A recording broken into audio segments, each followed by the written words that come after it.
We shall next discuss big omega notation using which one can capture lower bound analysis. So f of n represents time complexity or step count of an algorithm, which we say omega of g of n. If and only if there exists a positive constant c n naught such that for all n greater than or equal to n naught, f of n is at least c times g of n. So f of n is lower bounded by the function g of n. So very similar to big O, you see that there is one n naught, after which you see that g of n grows smaller than f of n. Before that some fluctuation can happen. So it may so happen that it may be something like this. So this is my f of n. You see that after this n naught, f of n grows much faster than g of n. And again, by appropriate choice of c and n naught, one can establish this identity. Suppose the time complexity of an algorithm is say 3n minus 5, which one can lower bound using say 2 times n. And you see that my constant is 2 and say my n naught is say 1. You can check for a couple of values, then appropriately we can modify. Substitute n naught is equal to 1, so you see that this one is negative, so this will not work for this. So choose n naught to be say 5. Now this one is say 15 and minus 5 is 10, and this one is 10. Now when it is 6, you see that it is 18, this one you get 13, and this one is 12. So starting from this, you see that the inequality is true. So 3n minus 5 is at least 0.5 times n. And 3n minus 5 is at least say 2 times log n. Okay, you may choose say constant to be 2 and choose n naught to be say 32. If you do that, this one will be 3 into log 32. In computer science, base is always 2. When we write log to the base 2. And this is 2 power 5, so log 2 power 5 base 2 is 5, so you get 10 over here. And this one is of course 3 into 32 minus 5. So you see that starting from this, it is true. So due to this, I say 3n minus 5 is omega of n. Due to this, we say 3n minus 5 is again omega of n. Because of this, one can say it is omega of log n base 2. So please note, when we write these notation, we don't write something like 3n minus 5 is omega of n. So we don't write 3n is equal to something like 0.5 times n. One can modify and show it is true, that is correct. But when we write, we only write the leading term, and this is not used in, in practice, it is correct. I am not saying it's incorrect, it is correct. But in practice, we only write the leading term. Okay. So this is not in practice, so avoid writing things with some coefficients. So we always write, because you can appropriately bring this as part of the hidden constant, so this is always hidden. So we only focus on the leading term. Similarly, 3n minus 5, we say it is omega of log n. So we don't write 3n minus 5 as omega of say 2 times log n. So again, this is not in practice. It's correct, but we don't write with these constants. Okay. Now one can experiment with a couple of more functions. Suppose step count of an algorithm is 4n square minus n plus 2. You see that this one is say 2 times n square, constant is 2, and n naught is say 2. Okay. And now due to this I can say it is omega of n square. Fine. So now I can also say this one is omega of 0.001 n square. It is at least 10 times n. It is at least 5 times root n. And it is at least 6 times n power 1.9. So now all this, so this will tell us it is omega of n square. This will tell us it is omega of n. This will tell us it is omega of root n.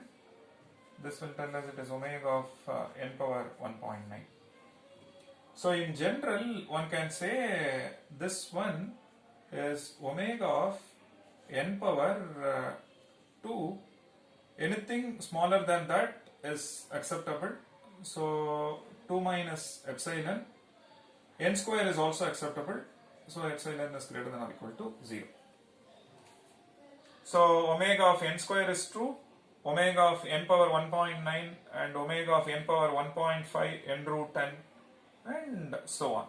So I can also say it is omega of log n, and I can also say it is omega of n log n. So all this you can verify. You can verify by substituting appropriate values for c and n naught. This you can see, all this is generalized to this, and quadratic and lower bound using logarithmic function, that's perfect. And it is linear times logarithmic. Over here it is n square can be seen as linear into linear, n into n, but this one is n into log n. So clearly this lower bounds the quadratic function. So there are some remarks or subtle things very similar to what we have discussed as part of Big O. We shall highlight all of them here.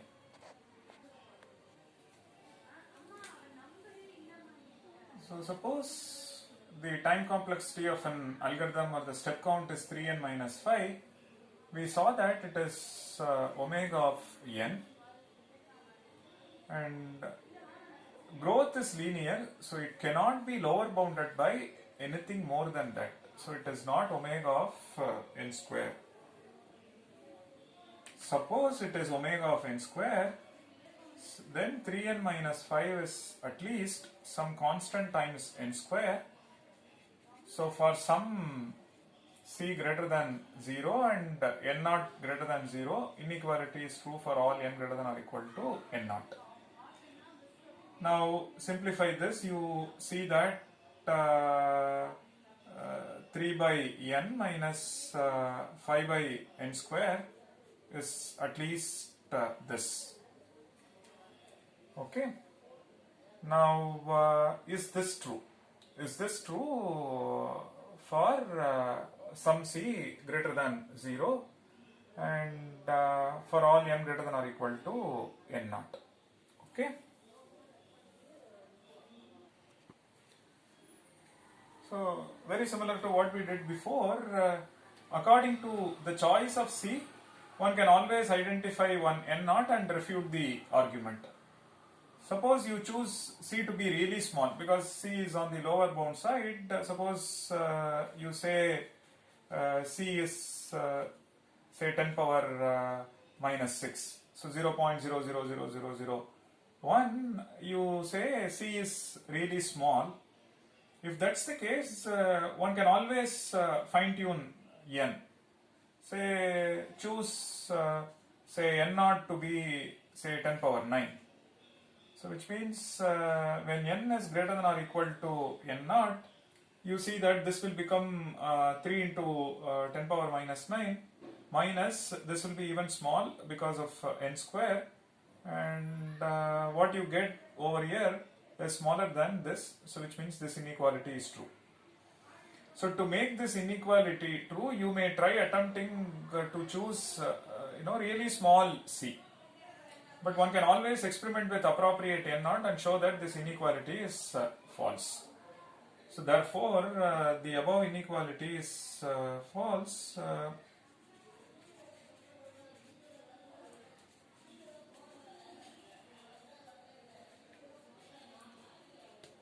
So which means 3n minus 5 is not omega of n square. So that shows that anything above is not possible. So 3n minus 5 is not omega of 2 power n, and 3n minus 5 is not omega of say this is n, so it cannot be n log n, and things like that. So on one side, suppose the function is say 6n square minus n plus 100, you can write it as omega of n square, you can write it as omega of n, you can write it as omega of log n, you can write it as omega of n 2 minus epsilon, where epsilon is greater than 0, greater than or equal to 0. On the other side, it cannot be omega of n cube.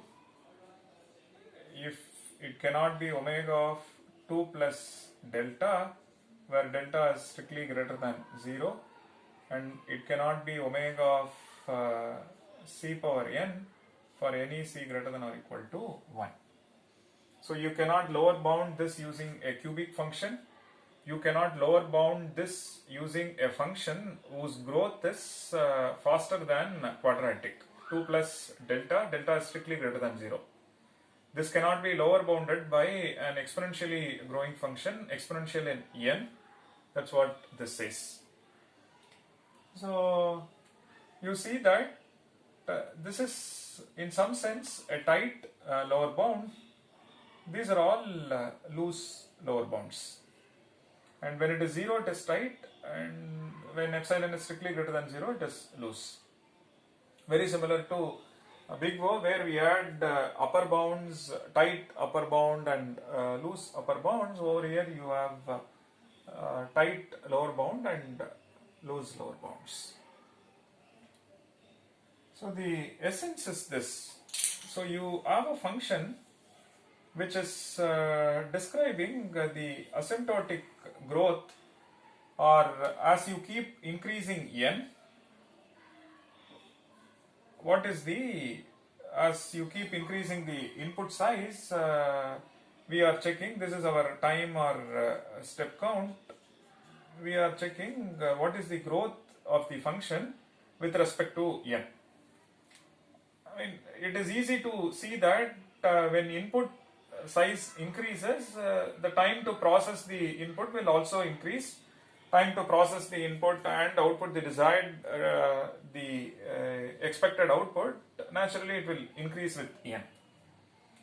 Now that increase, as part of this analysis, we are interested in knowing is it quadratic in nature or cubic in nature. Although the function will have terms quadratic, linear and so on, we are only interested in the leading term as part of the asymptotic analysis.